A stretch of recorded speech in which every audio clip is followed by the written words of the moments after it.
Hello everyone. This video, I'll be solving two example problems on simple stresses. So the first problem is a check problem and the second one is a design problem. Our first problem is that the link shown is made of AISI C1020 annealed steel with B or the width of 3/4 inches and height h of 1.5 inches. What force will cause breakage? For a design factor of 4, uh, which is based on the ultimate strength, what is the maximum allowable load? And if design factor is equal to 2.5 based on the yield strength, what is the allowable load? Okay, so this is the figure representing the link, which is made of the link used in the problem can be visualized when we have a figure on how it is used in a machine or in a mechanism. So the link could be used as one of the components or one of the parts of a mechanism such as shown in the left figure. And it has dimensions represented by this where there is a length, the height, and the cross-sectional area. So this cross-sectional area is where we can find the width of the link, and this is directly opposite of where the forces are applied. Problem number one,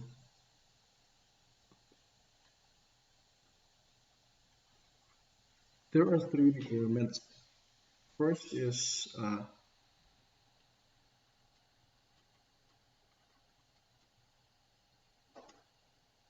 what is the force that will cause the breakage?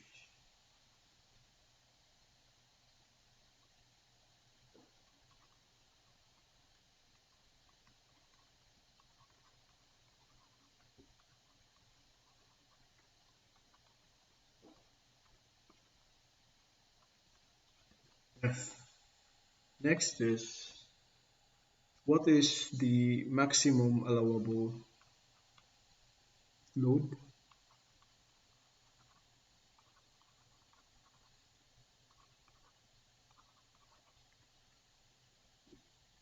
If there is a design factor of 4 based on ultimate strength. So in this second requirement, we're going to calculate the force as well. And then the third is uh, we're going to solve the allowable load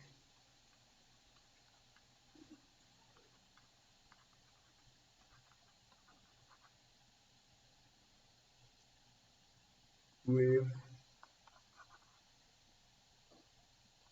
n is equal to 2.5 based on yield strength. So this third requirement is also in force.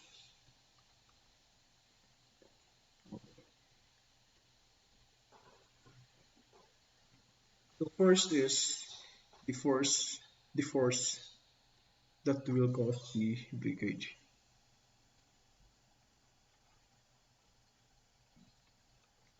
So what we mean with this force is that uh,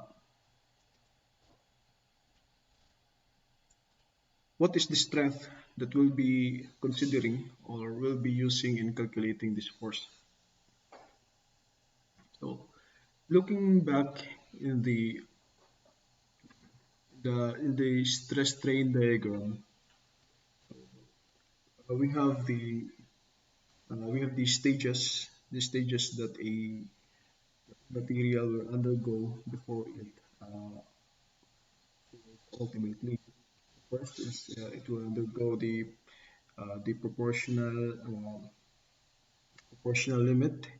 Next is it will yield. Then next is the it will pass through its uh, ultimate strength and ultimately is its breakage.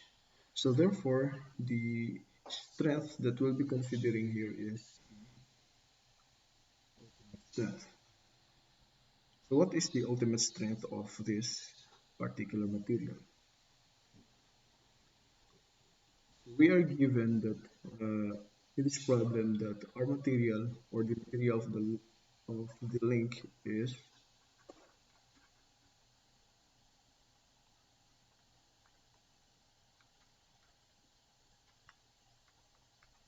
AISI E1020.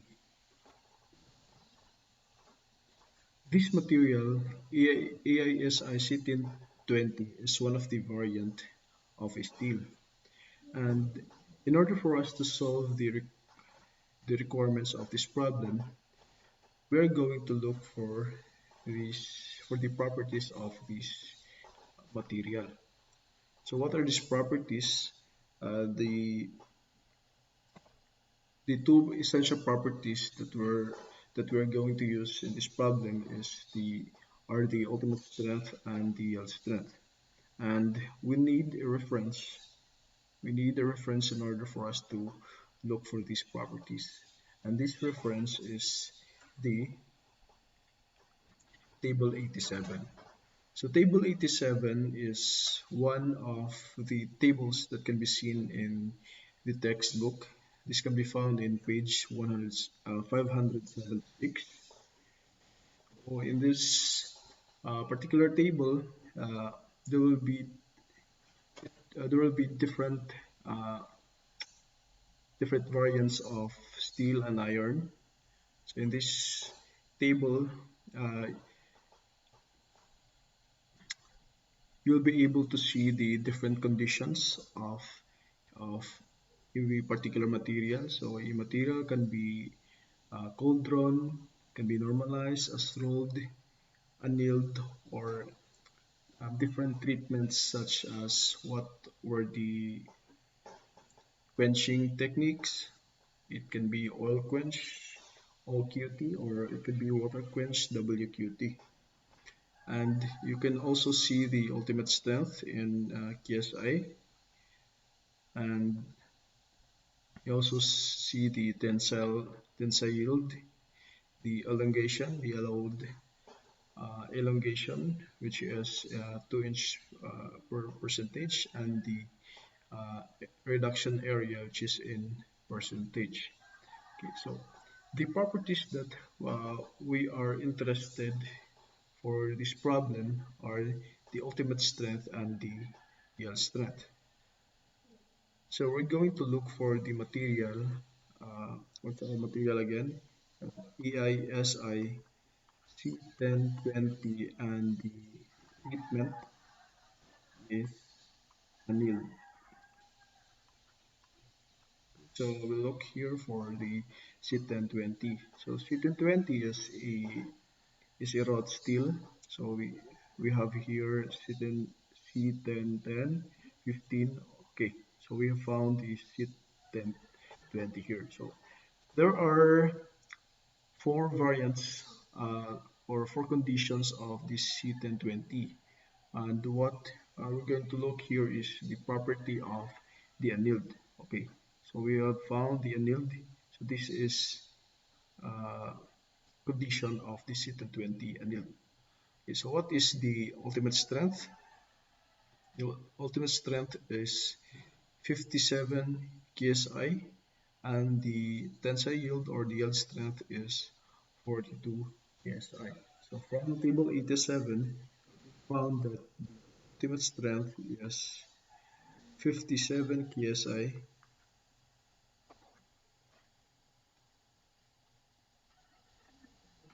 and the yield strength is 42 KSI. Now that we have the ultimate strength and the yield strength of C1020, therefore we can now solve for the requirements such as the force. Okay, so now let's review on what is the equation for in calculating the stress. So we know that the stress or the unit stress is equal to the force applied over the cross-sectional area. So for tensile stress, the equation is the tensile load or Ft over the cross-sectional area, and for the loading that is opposite with the tensile loading is compressive stress is the compressive load over the cross-sectional area. Okay. Now this that thus for ultimate strength is that we can use this similarity of uh, the variables used. So for ultimate strength is that the maximum force that will cause breakage of the material over the cross-sectional area is equal to the ultimate strength. So this is the equation that we are interested.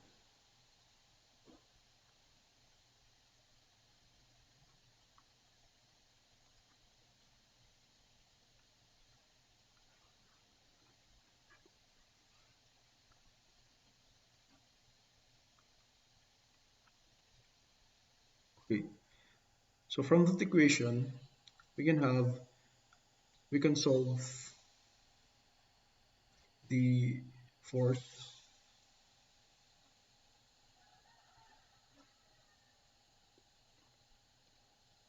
the force maximum as equal to the product of the ultimate strength and the cross-sectional area. Okay, so we now we now have we already have the value of the ultimate strength, and now we just have to solve the cross-sectional area.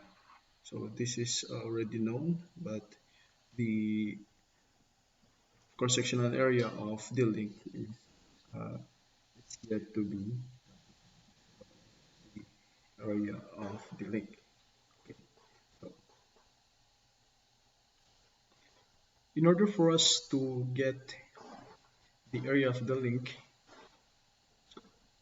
we have to the most convenient way is we have to illustrate uh, how would be the area directly opposite to the load affecting the link. So this is the area that is directly opposite to the tensile loading, where the dimensions are the width and the height. We are given that the width of the link which is 3/4 inches, and the height is 1.5 or 1.5 inches. Okay, so the cross-sectional area is therefore is equal to the uh, product of these two dimensions, b and h, and therefore we have area is equal to 3/4. Yeah, you just have to uh, convert it to 0.75 inches times height of 1.5 inches. Thus, we get the area of cross-sectional area of the link as 1.125 square inches. Okay, so now we have the area, and uh, we have just already uh, found out the ultimate strength of C1020. Therefore, we can now proceed in solving the F max. So the maximum force that will cause the breakage is SU times sectional area. So we just have to plug in those values. What is the SU? 57 kips per inches squared times area of 1.125 squared. So we can cancel out these units, and we have these F max is equal to 64.125 kips. Now let's go to the second requirement of the problem.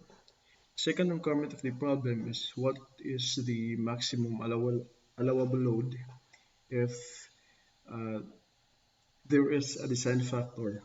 If there is a design factor, this design factor based on ultimate strength can be denoted N sub U. So we just have to use this uh,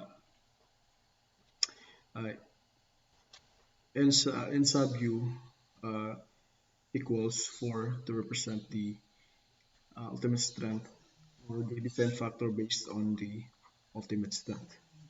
Okay. Now the equation that will be used in solving this requirement is we'll be using the equation of design stress. Okay. So the design stress or S sub D is equal to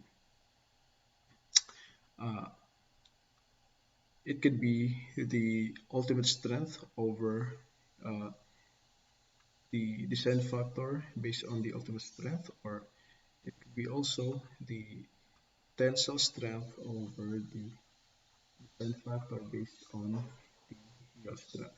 And for this requirement is that we'll be using this expression. So S sub D is uh, S sub U over the design factor based on ultimate strength can be expressed uh, by this equation such as this, that it is equal to force applied over the cross-sectional area. Therefore, the force the force is equal to the ultimate strength times the cross-sectional area over the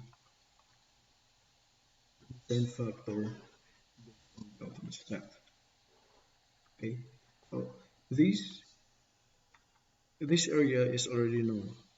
So we have just already solved the area or the cross-sectional area of the link in the previous requirement, and we already have this ultimate strength.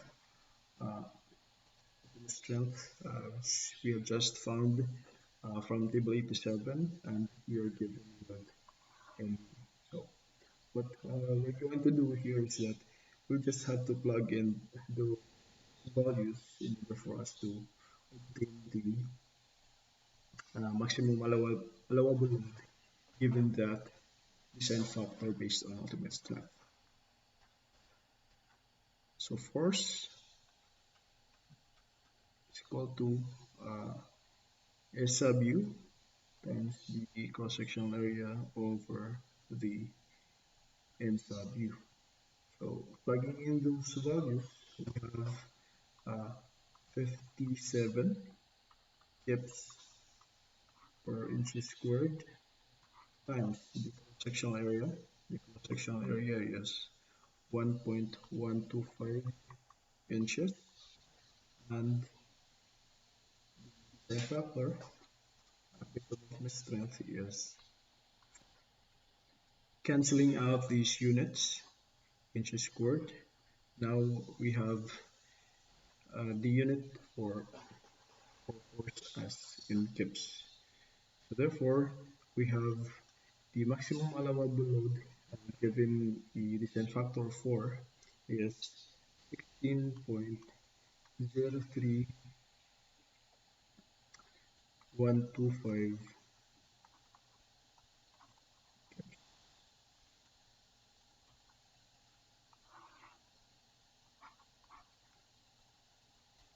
The third requirement of the problem is what is the maximum allowable load if there is a design factor to be used, uh, which is equal to 2.5, and it is based on the year.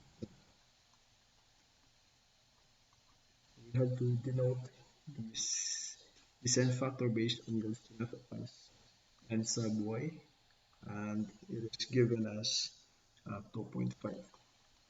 Okay, so in this requirement, we'll be using the same process as the requirement B, uh, where, where we'll be using the corresponding uh, yield strength since we are given this descent factor based on uh, the yield strength also.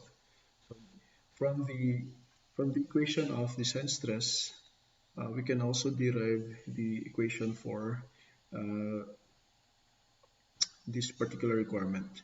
So the descent stress, which is equal to or can be expressed as force over area, is equal to uh, the ultimate strength over the factor, descent factor based on the yield strength. So therefore, we can calculate the force using this expression. F is sub y times the cross-sectional area, the descent factor. So we have already known this area. This is found from the table 87, and sub y is given here as 2.5. So we just have to plug in the values, and we have the force, allowable force, um, based on the yield strength. So the S sub y of C1020 is 42 kips per inch squared, and the area, the cross-section area is 1.125 inches squared, and the given N sub y is 2.5. So we just have to cancel out these units of a unit for force and kips. Therefore, we have the force equal to 18.9 kips.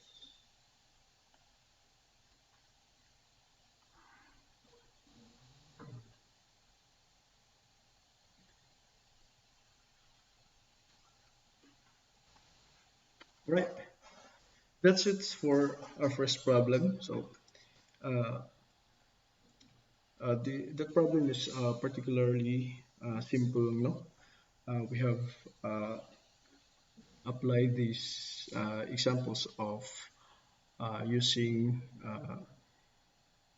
design factors based on the ultimate strength and DL strength, respectively. We have also solved on uh, what will be the maximum load before the material will break. And also in this problem, you are introduced in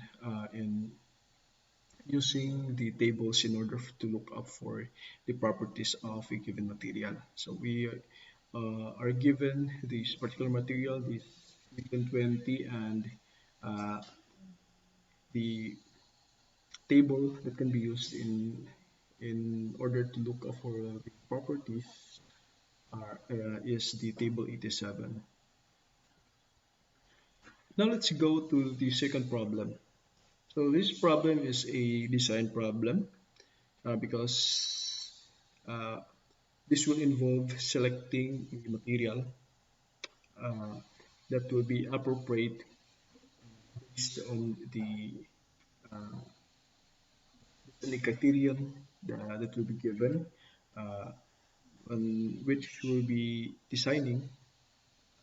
Now the designer will decide on what will be the design factor to be used. Okay. A round steel tension member, 55 inches long, is subjected to a maximum load of 7 kips. What could be its diameter if the total elongation is not to exceed 0.03 inches?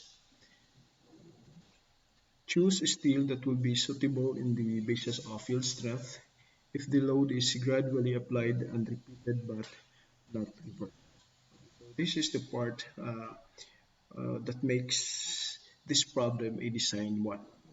So in the second requirement, we are required to select a steel that will be suitable for this particular criterion of selecting a design factor.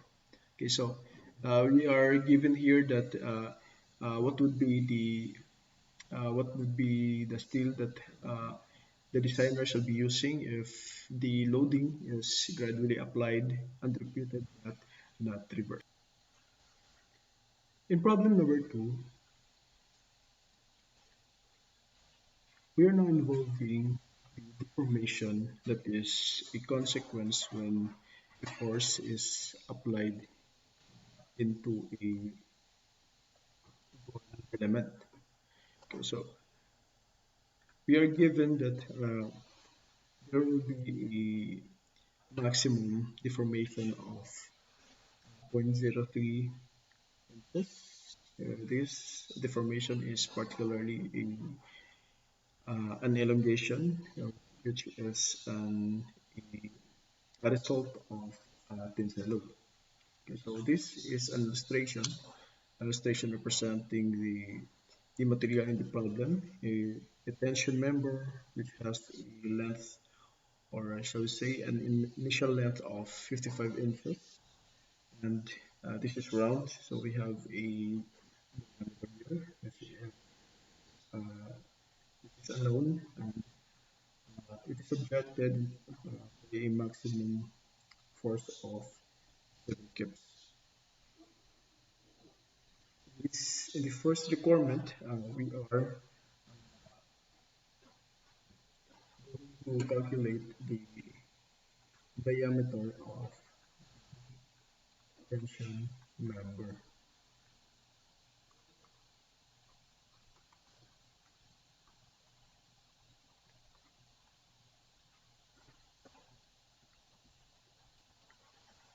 In this figure, the deformation is represented where this is one of the possible locations of the deformations, although this is not the definite in the actual setting, where the given is that uh, the elongation should not exceed 0.03 inches. Okay, so when we have the original length and uh, the deformation, which is now the current length, being subjected with load. Okay, so going back in the stress strain diagram, we have the so-called proportional limit. In this proportional limit, uh, it will follow, or the material properties will follow a law that below the proportional limit, uh, the stress and strain are proportional. So therefore, by that proportionality, uh, we derive the proportionality constant, or it is the so-called modulus of elasticity. So this equation is expressed as the stress is equal to the modulus of elasticity times the strain. So this strain uh, is equal to the deformation over the original length of a material. So therefore, this is a percentage increase of the length or percentage deformation of the length of a material. So we can plug in this expression from equation one. So you have to assign this as equation one and this equation two. Plug in equation two to equation one. We have stress is equal to the modulus of elasticity times the expression for strain, which is equal to deformation over the original length. Okay, so now we have stress is equal to delta over L. Now, this expression, this expression for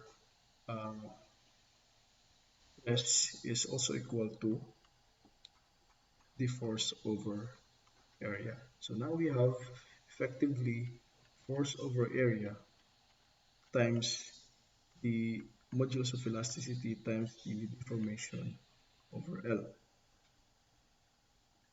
That's why we have this expression, uh,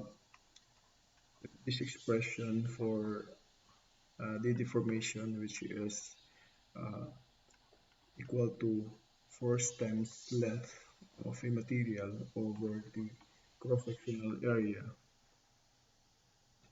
times the modulus of elasticity. But in this requirement, we are required to calculate for the diameter. So what is the diameter of round tension member given that we are uh, we have a maximum load and maximum deformation? What is the length of our tension member? So this is uh, the pressing the pressing question, or the pressing requirement of this problem. Now, how are we going to determine the diameter from this expression? Okay, so let's go back into the expression of F over A times modulus of, modulus of elasticity times the delta over L. Area, okay, so we have to illustrate the problem. Area, since this is a tensile member, we have to project the the bottom view or the top view of the tension member and say that the area is R. Therefore, and we have this diameter. The area of the cross-sectional the cross-section is equal to pi squared over 4. We just have to plug in this expression in the equation. So F over the expression for area, which is equal to pi d squared over 4, is equal to E times delta over L. Okay, so now uh, by just manipulating this equation, we can have the we can obtain the final expression for diameter. D squared is equal to force times length over pi modulus of elasticity deformation over 4, or we have uh, or 4 FL over pi, or further simplify as the diameter is equal to 4 FL over pi e times delta. Okay. Okay, now let's inspect uh, this equation. If these variables are available, or we might need to variables in the right hand side of this equation. We are given with the force is 70 kips. The initial length of the tension member is already given. We have this uh, modulus of elasticity, and this is constant uh, for a particular material, and this member is steel, so this modulus of elasticity is already known. So you can find the value of the modulus of elasticity in table 87, and the deformation 7, and this is equal, or the maximum of 0.03. Okay. So basically, in order for to solve the diameter, we just have to plug in these. For that, for those who are not yet sure, no, kung, uh, if what is the value of the Newton's elasticity, so you just have to look at the table 87. Okay, so this is the table 87. In table 87, uh, above the table of properties, uh, you can see there the modulus of elasticity and for iron and iron and steel, and the modulus of elasticity and shear or torsion for uh, iron and steel as well. This is the value of the modulus of elasticity that we are using. So this is the modulus of elasticity for steel. Okay, so the modulus of elasticity for steel is uh, equal to 30 times 10 to the power of 6 psi, or this is equal to 30,000 psi. Therefore, we cannot calculate the diameter. So we just have to plug in these values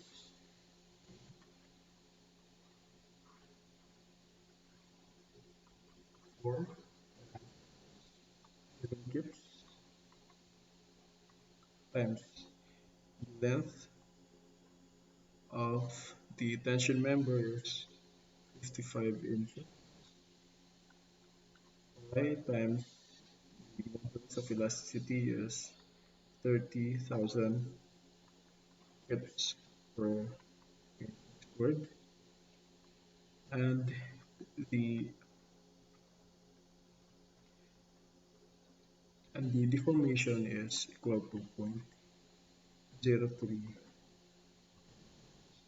So we just have to cancel out uh, these units, and thus will the final unit for diameter is currently in inches. evaluating uh, the equation, and we get 0.738 inches. Okay, this 0.738 inches in actual, and if we are going to select a, a dimension, if we are going to use it in the actual setting, is that we need to find the next or the closest standard size with the calculated values. So 0.738 is closer to the 0.75 than it is to zero point 0.5. So we just have to use 0.75 or 3/4 inches.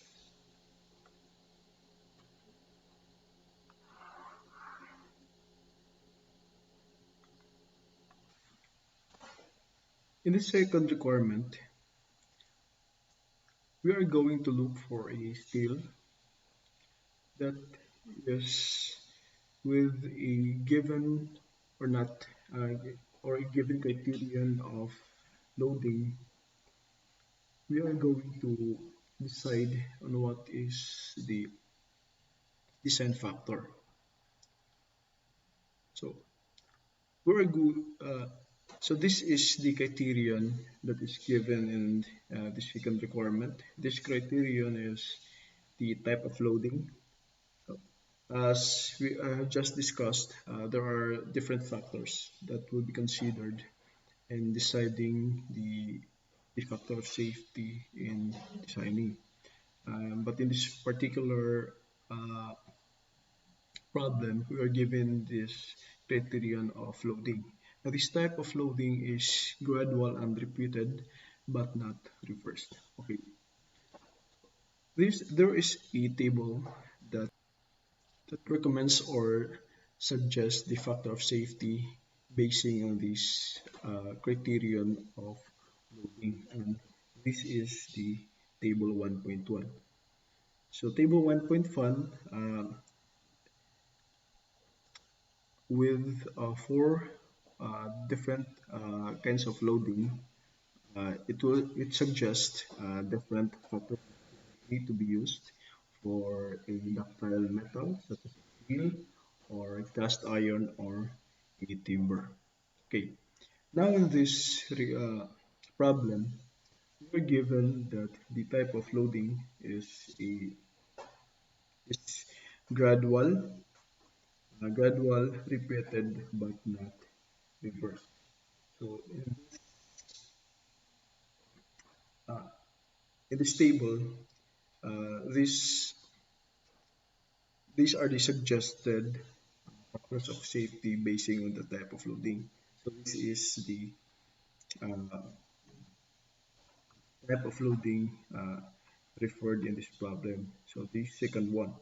So in this kind of loading, the suggested design factor based on ultimate strength is 6, and basing on the yield strength is 3.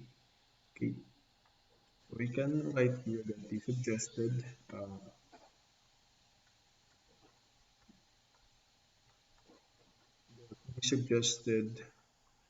n sub u for this particular loading is 6, and for n sub y is 3. But we are given that we are going to use the factor of safety basing on the yes. Again, uh, we are required to select a steel uh, from the calculated values of stress. Now let's go back to the equation of stress is equal to uh,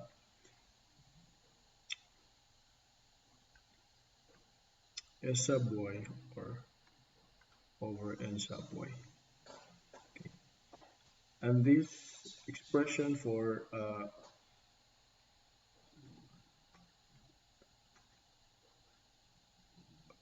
the descent stress is this. S sub b is equal to force over area. Now we know that we know the values of the n sub y, which we'll just look up from table 1.1. The force we are given the force, the maximum allowable force, and the uh, cross-sectional area. So we have just solved this cross-sectional area in the previous requirement. So we are going to calculate the yield strength, and that yield strength will be used for us to look up in table 87 on what is the material fitting with our calculated yield strength. Okay, so S sub y is equal to N sub y times the force over area. So we just have to plug in the values of these variables. N sub y, this is 3. The force, uh, allowable force uh, is 7,000 psi, since this is 7 kips, and we have the area since and the equation for the cross-sectional area is equal to pi over 4 times the width. We have solved in requirement A that the diameter is equal to 0.75 or 3/4 inches squared. Evaluating the plugged-in values of the variables, we obtain a sub y is equal to 47,534.28 psi. Okay, have to use this value to look up uh, for the material that fits or have a yield strength of uh, approximately equal to these values. So what table we'll be using or we'll be looking up to is the table 87. So we'll go back to in this table 87, we look for a value of the tensile yield, which is the yield strength, 47,534 psi. Okay, so we might uh, we might find several candidates for the material, so we'll just have to look for the closest one. Okay, so we have here 55, uh, or what we're looking is 47.5 KSI. 63 is, so okay, now we have a first candidate. This is first, uh, no, sorry.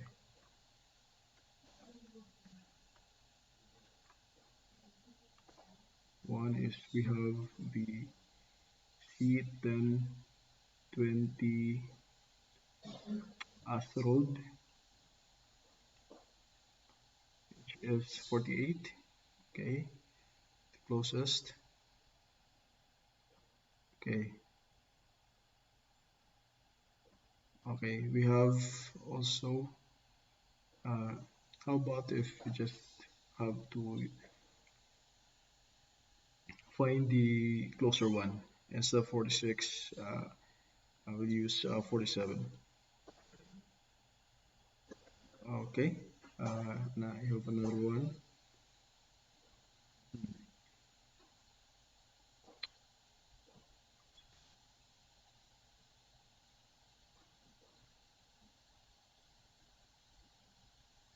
Okay. So we have two closer to 47. Okay, we'll consider this still C uh, C118 C118 as well. Okay. EU1020 is 48 thousand psi, uh, while C118 asteroid is 46 psi. So these for sorry.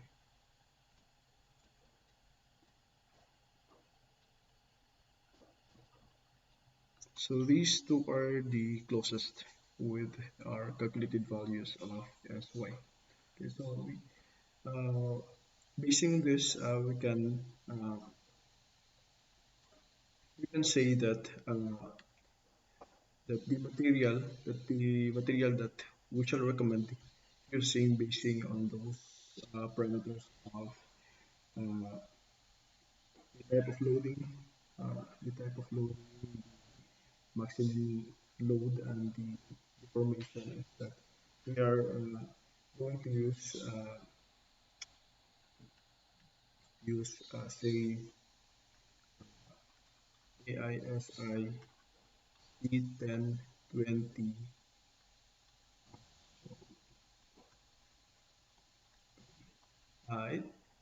In a way, you may find another material by using other tables. No? If other tables are tabulating properties of steel, and if you find closer than 48,000 in uh, yield strength, then you can use it as the answer of this. But for now, you're using table 87, so therefore that C1020 asteroid will be used as the material for.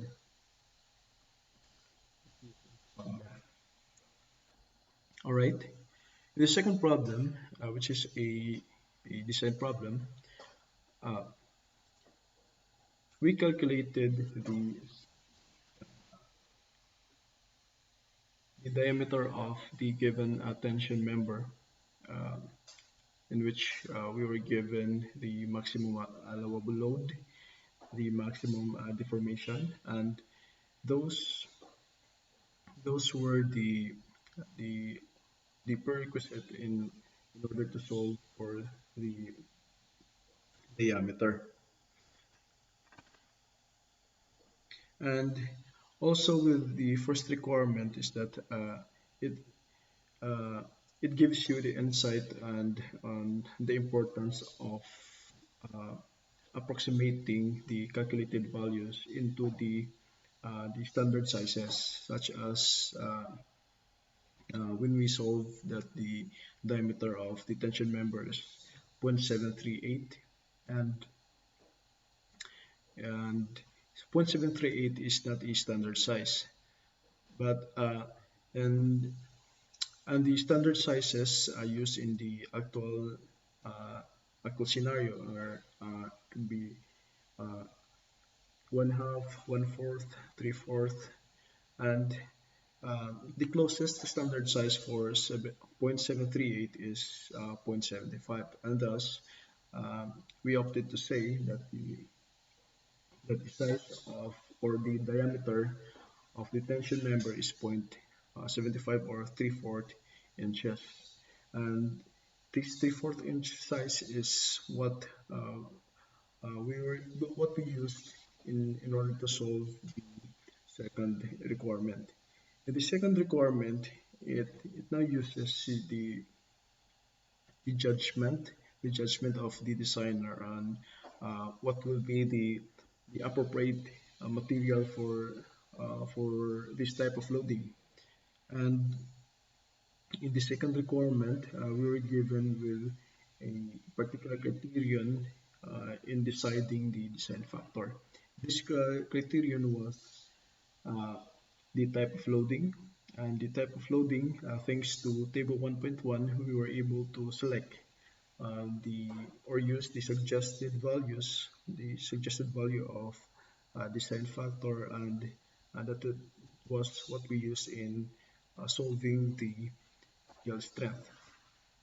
After solving the yield strength, we use that calculated value in looking up uh, among um, among the many steels, and which uh, one has the closest value to the calculated one, and thus uh, we decided that the steel to be used is C1020 as rolled.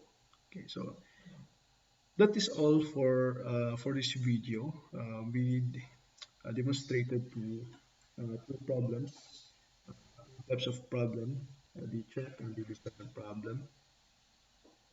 Okay, and I'll be giving you your first learning task in the next day. So I'll be uploading it in VSUE and announcing in the messenger if the learning tasks are now available. So if you have more questions in this video, just contact me through the messenger group in order uh, for us to discuss more and what part of the problem or in the solution were you confused. And that is all for this video. Thank you very much, and see you in our consultation meeting.